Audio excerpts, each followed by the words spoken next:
بسم اللہ الرحمن الرحیم۔ مومنین، میں ہوں محسن عباس قمی۔ آج ہم ایک ایسی حدیث کی حقیقت سے پردہ اٹھائیں گے جس پر سوالات اور اعتراضات آج بھی اٹھتے ہیں، اور جانیں گے کہ امام علیہ السلام کی اس حدیث کے مطابق اصلی شیعہ کون ہے۔ وروى محمد بن يعقوب الكليني من كتاب الروضة مما يتضمن حديث الشيعة يقول فيه عن أبي الحسن عليه السلام إنهم لطالما اتكأوا على الأرائك فقالوا نحن شيعة علي عليه السلام إنما شيعة علي عليه السلام من صدق قوله فعله۔ محمد بن یعقوب کلینی رحمۃ اللہ علیہ نے کتاب روضہ سے حدیث شیعہ کے باب سے امام ابو الحسن علیہ السلام سے نقل کیا ہے کہ آپ علیہ السلام نے فرمایا، بہت سے لوگ تختوں اور آرام گاہوں پر ٹیک لگا کر یہ کہتے ہیں ہم علی کے شیعہ ہیں۔ خبردار، علی کے حقیقی شیعہ وہ ہیں جن کے قول کی ان کا عمل تصدیق کرتا ہو۔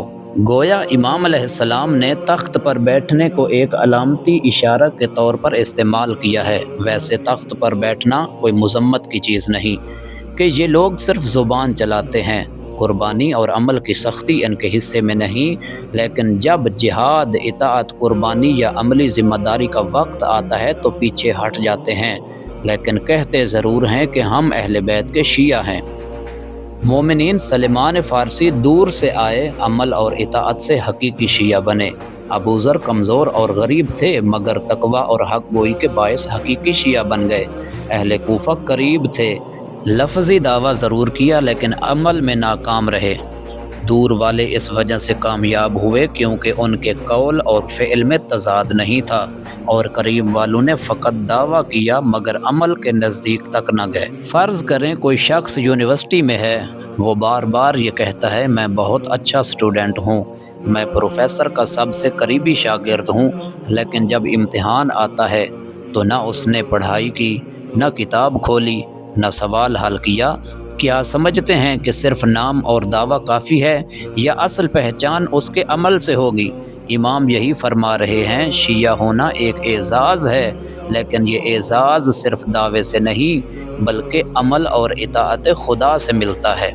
فوجی کی مثال لیتے ہیں، اگر کوئی شخص فوجی صرف یونیفارم پہن لے مگر ڈیوٹی پر نہ جائے، حکم افسر نہ مانے تو کیا وہ حقیقی فوجی ہے؟ نہیں، وہ صرف لباس پہنے ہوئے ہے۔ حقیقی فوجی وہ ہے جو حکم بجا لائے۔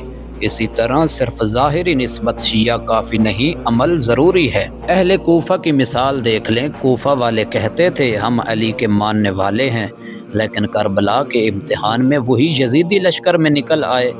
یہ اس بات کا ثبوت ہے کہ دعویٰ اور حقیقت میں فرق ہوتا ہے۔ پہلا اعتراض جو اس حدیث پر کیا جاتا ہے، اگر شیعہ ہونا عمل پر ہے منحصر تو پھر ولایت کی کیا ضرورت؟ ولایت بنیاد ہے اور عمل عمارت ہے۔